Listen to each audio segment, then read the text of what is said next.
could not have been a better initiation into his second stint, not as coach last time, this time as head coach.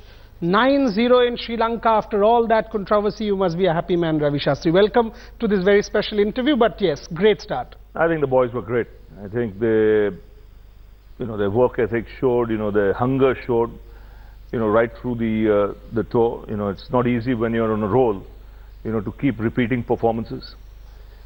You had the odd hiccup on the way, which is good, because that teaches you a lot of things. But I thought, all in all, when you looked at that tour, you couldn't single out one person.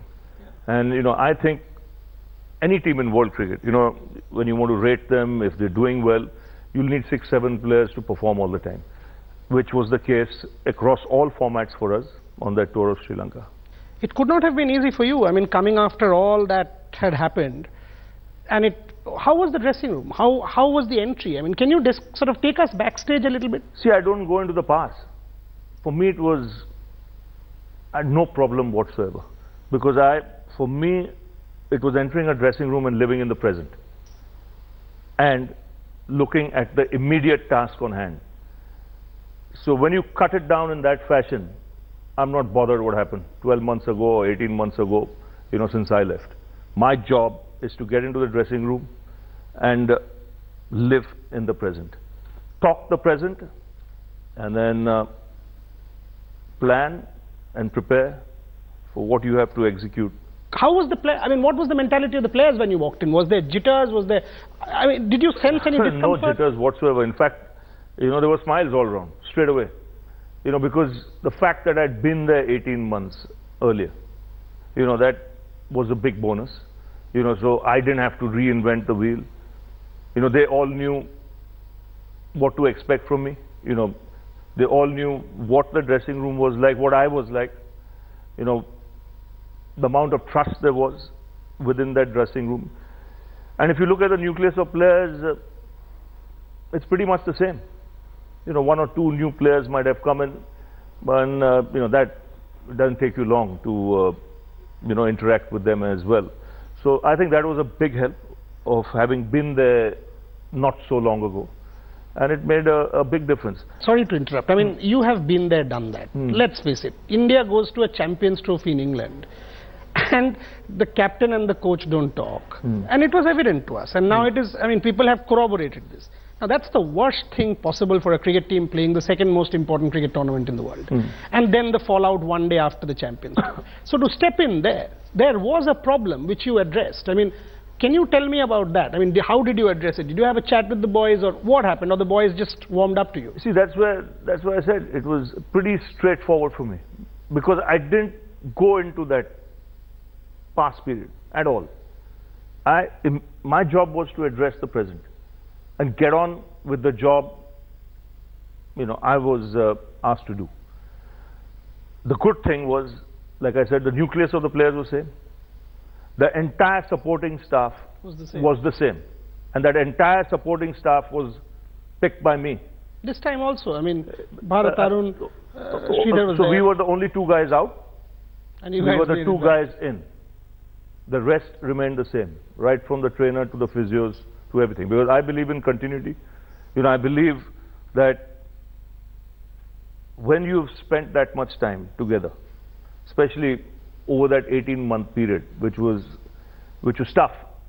That was tough. Entering that dressing room as compared to this dressing room, chalk and cheese. If you really want to know, this was a piece of cake. That was tough.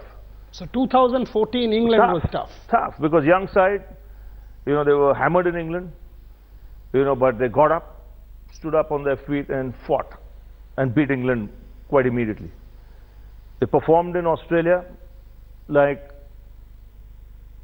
everyone saw it. They gave themselves a chance to win in all 4 test matches. They might have lost 2-0.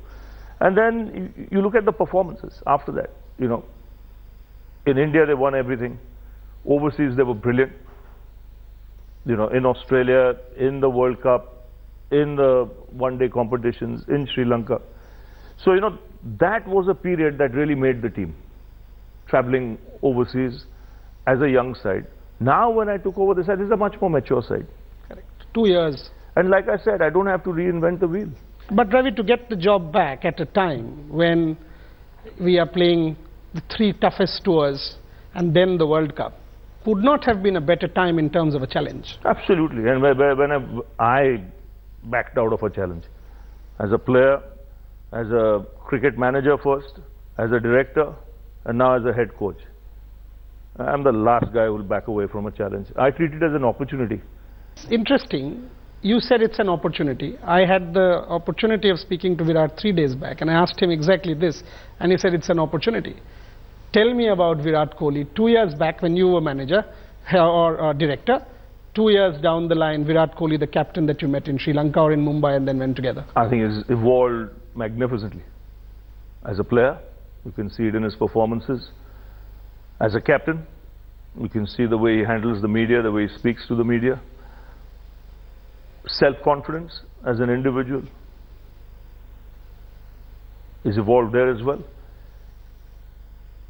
And the respect he gets from his teammates as a captain player is tremendous. And what is interesting is last year, 30th of May, you had said to me, Virat should be captain in all 3 formats. Happened within 6 months. Correct. And he commands complete control of the team at the moment. Yes, complete control, huge respect from the senior players as well. Like now you have Dhoni playing with us. You know, they have great mutual respect for each other. So, you know, when that's the case, you know, then things become a lot easier. Plus, you know, Virat is a bloke with a very strong character. You know, in the sense there's no shortcut for him. You know, you've got to put in the hard yards to get the distance. He's someone everyone wants to emulate because he leads from the front. You know, his work ethics are second to none in world cricket. So when a young player on the side sees that kind of sacrifice, that kind of discipline, that kind of passion of wanting to do what he does day in, day out, the amount of sacrifice that goes into that, you know, getting into a position where he leaves no room for excuses.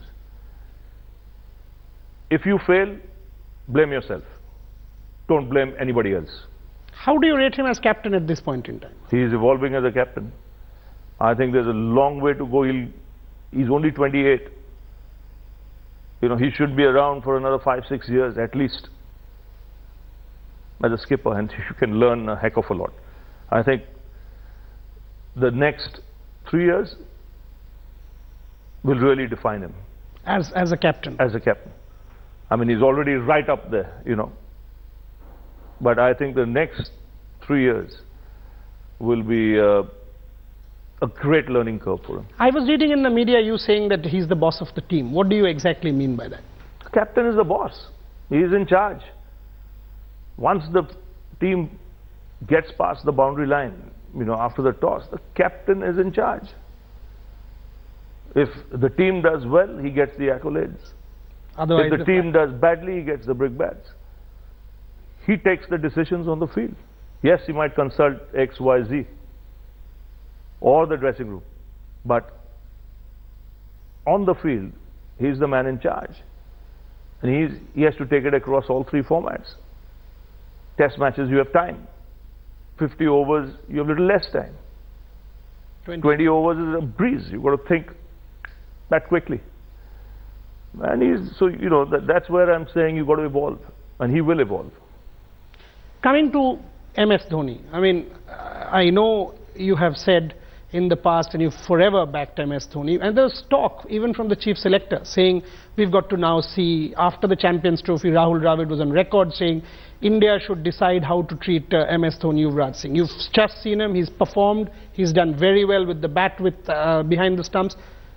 Thought on MS Dhoni. Can we now say almost MS Dhoni there for the 2019 World Cup? Well, if he keeps performing like that, how can you even think of anything else? He's one of the fittest guys in the team. As far as wicket keeping goes in one-day cricket, he's the best. Yeah.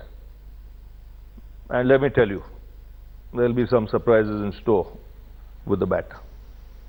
Now, you've tickled me. Now, tell me something about it. What do do you you mean? watch? I've tickled you now, but watch. I have a feeling there's something round the corner. In Sri Lanka, you might have just seen a trailer. So, MS Dhoni, based on what you've just seen, is the hunger still much there? Absolutely. So, he wants to play till... I think a break from Test cricket has been very good for him. That for going through all those years as a wicketkeeper across all three formats, was tough. And we are very lucky. I'm telling you, as a cricket team, we're very lucky. The moment he stepped away from Test cricket, you got a guy like Ridhiman Shah, who, when you look around keepers in the world, he's the best keeper in the world, as far as I'm concerned. And then when you look at one-day cricket, you've got another champ there, who's still fit and hungry, which augurs well for Indian cricket. Now coming to a tricky one, Yuvraj Singh. In the Champions Trophy, obviously did not look the best.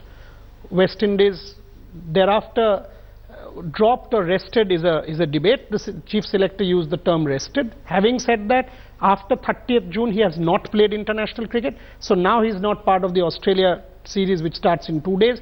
Is it rest? Is it drop? Is Yuvraj Singh in the scheme of things for 2019 as far as Ravi Shastri is concerned? The message is loud and clear. I never wanted to be a selector, and I never will be interested in selection. And you know why? Because I want the total trust of my players. But there are certain parameters put in place where we want the best fielding side on the park in the shorter formats of the game. And there are certain parameters that have been sent out to all contracted players. All the guys who can make it, even some of the India A players, younger players, and you have to fit into those parameters, whoever you are. And your skill factor will be taken into account. And then it comes to combination. Then it comes to, what current form is. And that's the job of the selectors. They see cricket day in, day out. Correct, but he's not even part of the Duleep Trophy, any of these teams, A, B, C, whatever. He's not even part of the India A team, and he's not part of the India national team. So among a pool of 65, 70 odd players, we don't see Yuvraj Singh. What message does that send out? Well, you fit into those parameters. I don't know what the selectors, are thinking or decided, but there are certain parameters put in place. So I think anyone who fits into those parameters will be eligible for selection. Let me make that clear. Anyone who fits into those parameters is eligible for selection. Then the current form comes into place, and that is not my job. There are selectors who are paid to do a job, and to be honest, they've done an excellent job. I mean, even when I was not part of the team, if you look at the last 2-3 years, I think they've done an excellent job, and they should be complimented. Before I take a break, Ravi, can you tell me about Ravi Ashwin? Again, MSK Prasad as chairman was on record saying he's been rested. But he's playing county cricket where the rigor is far more than perhaps one-day cricket. So what is it? Is he not part of the one-day schema? Is he being rested? Is he being readied for the England tour of next year? What is the story? See, you have a heck of a lot of cricket being played. And you have about 25 test matches in 2 years. Correct. You have similar number of one-day games and a similar number of T20 games. Now you want a guy operating in a mode in a particular format that is very good from the team point of view. If you look at the number 1 and 2 bowlers in the world, it's Ashwin and Jadeja. And we are playing a heck of a lot of cricket, a lot of test cricket. So if you start playing them across all formats, there'll be a burnout. The World Cup is still 2 years away. So you'll get him back. There's enough time to get back. And everyone knows about Ashwin. Everyone knows about Jadeja. They're known quantity. But you have to preserve them for what you're looking for. So if I understand right, now it's very interesting. If I understand right, Ravi Shastri is telling me that given the kind of test cricket ahead, South Africa, England, Australia, correct, these are your 2 best spinners. So we need to preserve them for this. And then with the World Cup by the end of the Australia series 6 months, you get them back into ODI cricket. So it's basically rotation in a manner to preserve. There's so much one-day cricket as well. So every now and then they might play in between as well. But you're right. The emphasis should be on Test match cricket, as far as they're concerned, because they can play across all three formats. Now, how much you want to use a player here, as opposed to another format, that is the decision the team management will have to take. And these are not, like you mentioned, it's South Africa 2 months, England 2.5 months, Australia 2.5, 3 months. And you don't want a burnout, or you don't want, more important than that, injuries. So, you will see, already you would have seen, in Sri Lanka all 15 players played. Yeah. And you will see at least across the one-day formats, just having a chat with the selectors, their intention is, I think, very good, to try as many, guys who are on the fringe. And then boil down to a point before like you said, 6 months, 7 months to the World Cup, where you have about 17, 18 players to choose from. And that will depend on current form. At that time, form will be very important as well. And of course, the fitness parameters. At the start of the interview, I should have used the words no holds barred. With Ravi Shastri, it's always no holds barred. Anyone who's listening to this interview will understand it's straight talk. Straight talk, clear thought, clear messaging going out. Back after a very short break, I've still got to ask Ravi quite a few questions about the way forward, about his own thought process, and Australia, South Africa and England. Back after a break. Ravi Shastri's already answered about Virat, about MS Dhoni, about Yuvraj and Ashwin. Ravi, are you worried about the middle order in ODI cricket? In the Champions Trophy, I'll tell you my concern, the top three were brilliant, Rohit, Shikhar, Virat. But thereafter, when Pakistan, it was 48 for 3, none of us thought India would chase down 300. So there was a bit of a fragility there. Kedar Jadhav, Hardik Pandya played very well, Yuvraj, MS Dhoni. Are you concerned about that, which is why KL Rahul being tried out, or what is the plan as far as the middle order is concerned? So the middle order give opportunities. Manish Pandey was fabulous in Sri Lanka. He got his opportunity, he grabbed it with both hands, he's brilliant in the field, and he's always been on the fringe.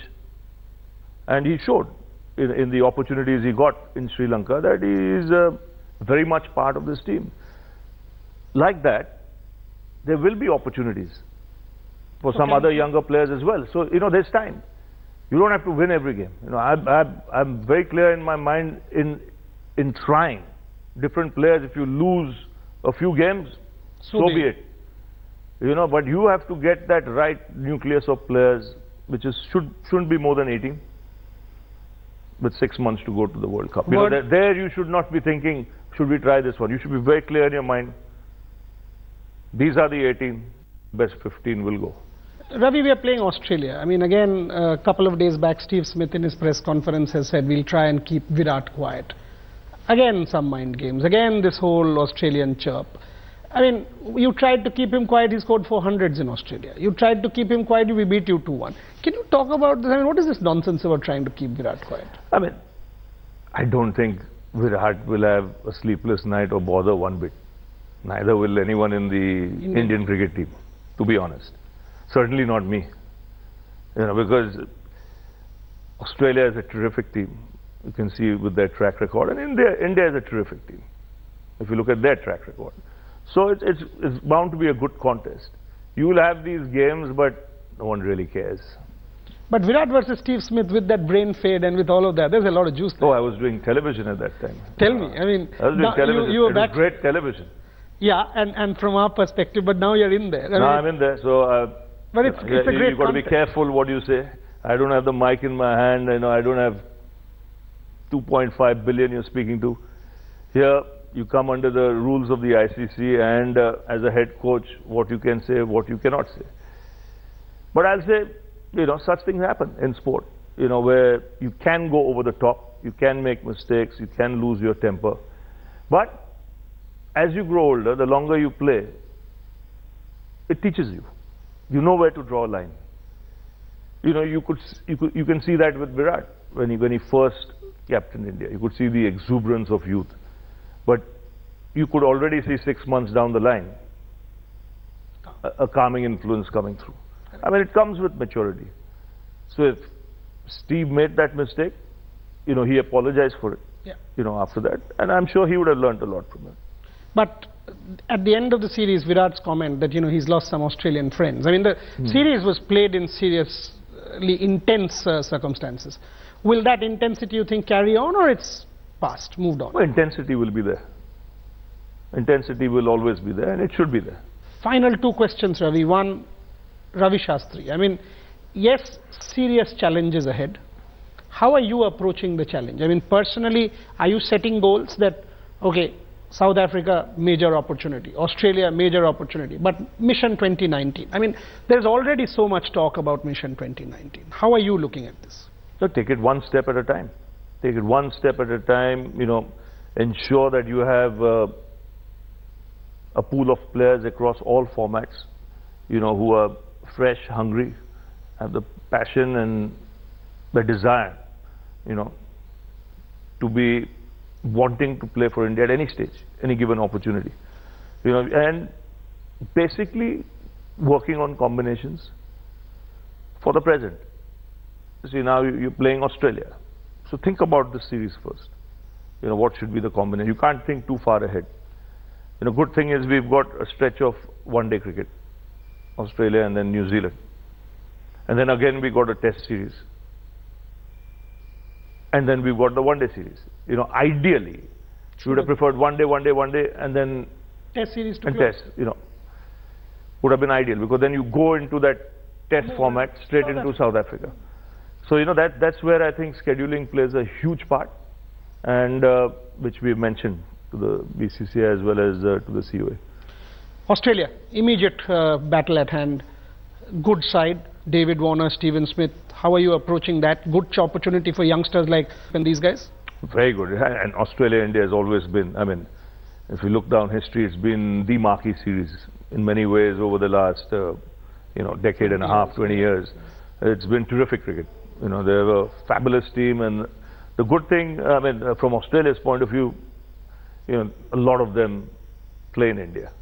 You know, right through the IPL, they know the conditions, so, you know, there's total familiarity with the surroundings.